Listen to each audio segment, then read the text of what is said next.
Okay, 12.2 gives us a couple more techniques for evaluating limits. So one option that we have is just substitution or direct substitution, where you're plugging the number in, which we looked at in 12.1. The fourth option I have listed here is technology, and that's like when you graph it and look at what the graph actually looks like it's approaching for the y value, making sure you check your table to see if there's any holes there, just so that you know whether the value is there or not, but that does not change the limit.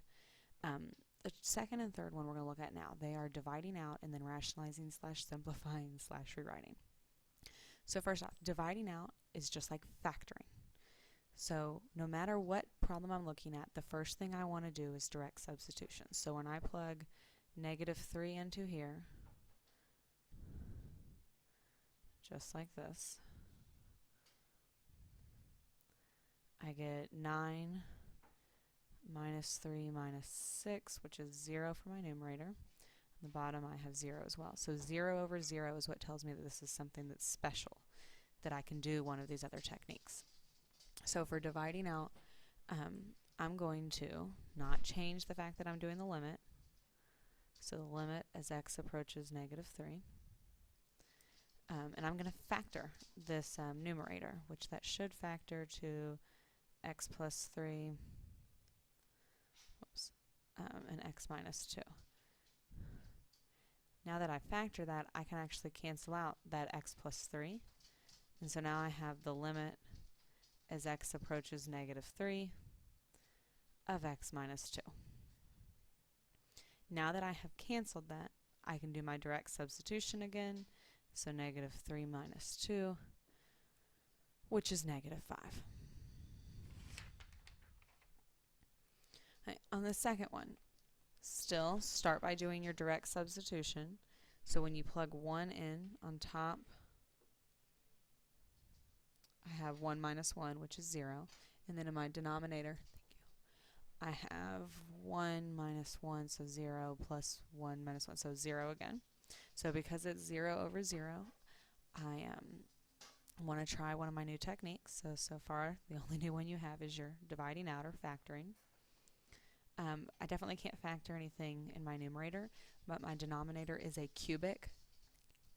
So I can look to factor that by grouping. And when I look at my first two terms, I could factor out an x squared, and I'm left with x minus 1. The second two terms, I could factor out a 1, and I'm left with x minus 1. So this actually says the limit as x approaches 1, and yes, you have to keep writing the limit until you've actually done it. So until you're plugging that 1 in, you keep writing limit. Otherwise, it is not correct. My numerator is still just x minus 1. My denominator is now x squared plus 1 and x minus 1. The x minus 1's cancel. So I have the limit as x approaches 1 of 1 over x squared plus 1. And then when I plug 1 into that, I end up with 1 over 1 squared, which is just 1. So 1 plus 1 is 2, or a half. That's two different examples for your dividing out technique or your factoring. Excuse me. Rationalizing, simplifying, rewriting technique. So with this first one, I see all these radicals and stuff. I still do the same thing by plugging my 0 in. So 0 plus 1, there would be 1. So I have the square root of 1, which is 1, minus 1, so that's 0 over 0. So because it's 0 over 0, I want to do something to try to simplify this in some way or rationalize this. So the best way to rationalize that is to multiply by the conjugate. The reason I'm looking to rationalize it is I want something that's going to change it. So when I multiply by the conjugate, that's square root of x plus 1 plus 1. And I do that for both my numerator and denominator. When I do that, I get the limit as x approaches 0. In my numerator, that should just be x plus 1. And then I'd have square root of x plus 1 minus square root of x plus 1, so that cancels. Negative 1 plus 1 is negative 1. In my denominator, I'm not going to multiply that out because I don't want to have all these complicated radicals with x's out front or anything like that. 1 minus 1 would cancel. And then because all I have left in my numerator is that x, those x's cancel as well. And so I have the limit as x approaches 0 of 1 over the square root of x plus 1 plus 1. This looks not really much simpler than the way it started, but it is different. I've canceled an x out here, so I want to try to plug my 0 in. Here 0 plus 1 would be 1. Square root of 1 is 1. Plus 1 is 2. So my answer there is 1/2. Rationalizing / simplifying / rewriting technique continued. Okay, so in this one, I'm not sure what this copied over as. Still want to start off by plugging in my 0. So 4 minus 0 there would just be 1/4. 1/4 minus 1/4 is 0. Plug 0 into the denominator. I have 0 over 0. So I need to do something to simplify this. It would be great if I could get rid of these fractions. So when I look at these two fractions, their common denominator is 4 times 4 minus x. So if I multiply this top by that, that should get rid of these fractions. Got to multiply the bottom by that as well. So this is 1 over 4 minus x minus 1/4 over x, and then I'm going to do times 4 times 4 minus x for both my numerator and my denominator. When I multiply the 1 over 4 minus x times the 4 times 4 minus x, the 4 minus x's would cancel, so I just have 1 times 4. So that would be 4. Over here when I do 1/4 times that, the 4's cancel, so I have 4 minus x. In my denominator, I probably would leave this x alone out here, but I might go ahead and simplify that or distribute that there, get 16 minus 4x. Notice that on top, since you have minus that's distributing to these, this is really like minus 4 and plus x. Which 4 minus 4 is 0. My x on top and bottom would cancel. So now I actually have the limit as x approaches 0 of 1 over 16 minus 4x. Definitely something different than this, so I can try to do my substitution again. I get 1 over 4 times 0 there would be 0, so 16 minus 0 is 16, and I have 1/16. And another example with this type of technique, first thing I want to do, just like with all of these, is plug in my pi over 2. So I have 1 minus sine of pi over 2, that would be up here, is 1. Cosine of that is 0, so I have 1 minus 1, or 0, over 0. Again, 0 over 0 means it's a special case that I can try to rewrite in some way. So the limit as x approaches pi over 2 of 1 minus sine of x over cosine of x. To rewrite this in some way, because it's a 1 minus here, I'm going to try multiplying by my conjugate. Again, make sure you multiply both the top and bottom. So I have the limit as x approaches pi over 2. For my numerator, I'm going to have 1 minus sine squared x. My denominator, I'm going to have cosine x times 1 plus sine x, which if you remember from your trig identities, 1 minus sine squared is actually cosine squared x.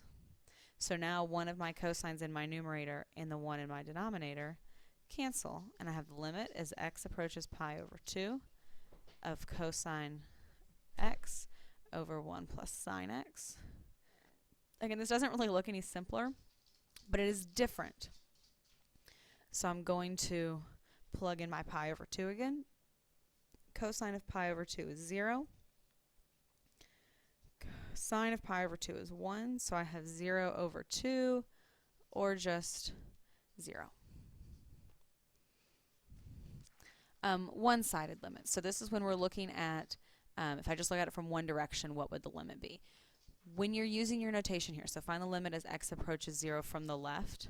That's going to be the limit as x approaches 0. But to signify that I'm coming from the left, I put a negative there. When I look for the right, or from the right, I'm going to do the limit as x approaches 0, and that's a positive. It would not matter what this number was. If I was doing the limit as x approaches 5 from the left, it would just look like that. So the negative there means you're coming from the left. The positive means you're coming from the right. So the limit of f of x for both of those. Plugging 0 in there obviously would give 0 over 0. With absolute value, there's not a great way to rewrite that. So I would graph that on my calculator.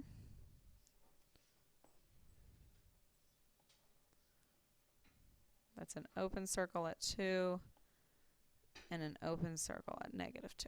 So as I come from the left, this looks like it's going to be at -2. As I come from the right, looks like it's going to be at +2. So my limit from the left is -2. My limit from the right is +2. If I want the just straight limit as x approaches 0, since these two are not the same, that means, or therefore, the limit of f of x as x approaches 0 does not exist. Let's look at another one of our one-sided limits. Find the limit of f of x as x approaches 1. So because this is a piecewise function where things are changing at 1, I need to look at my limit as x approaches 1 from the left and my limit as x approaches 1 from the right. So coming from the left, so that'd be less than 1, I'm going to use 4 minus x, which when I plug 1 into that, 4 minus 1 is 3. Coming from the right, so that'd be greater than 1, I'm going to use the second function, so 4x minus x squared. When I plug my 1 into that, 4 times 1 is 4, minus 1 squared, or 1, equals 3. Since both of these are 3, I can say, therefore, the limit as x approaches 1 of f of x equals 3, since they were 3 from both sides. An overnight delivery service charges $8 for the first pound, $2 for each additional pound, so between 1 and 2 is $10, between 2 and 3 is $12, and so forth. Let x represent the weight of a parcel and find f of x, or sorry, and let f of x represent the shipping cost. Show that the limit of f of x as x approaches 2 does not exist. So because, again, we're looking at piecewise where they're at 2 changes, whether above or below 2 changes what you're looking at, I'm going to do the limit as x approaches 2 from the left, which would be this one. So that's going to equal 10. My limit as x approaches 2 from the right, which would be that one, is going to be 12. Since those are not the same, my limit as x approaches 2 does not exist. All right, last one, we're looking at one from calculus. So plug 0 into here, I'm going to have f of 3 minus f of 3, which is 0 over 0. So I need to do something to try to rewrite this. I would say we should start by actually using this function. So the limit as h approaches 0. And if I do f of 3 plus h, that means I'm putting 3 plus h right there. I'm going to have 3 plus h squared minus 1. That's the first part. Minus, and that says f of 3, so that's 3 squared minus 1, all over h. So this is the limit as h approaches 0. 3 plus h squared would be 9 plus 6h plus h squared, and then I have minus 1 minus 3 squared minus 1 is just 8 over h. Simplifying that, so the limit as h approaches 0. 9 minus 1 minus 8, all of that cancels. So I have 6h plus h squared over h. I've canceled out numbers, no letters, so I need to keep going. If I factor out an h from my numerator, so I have h times 6 plus h, and h on the bottom, I can cancel that, and now I just have the limit as h approaches. of 6 plus h. 6 plus 0 is 6.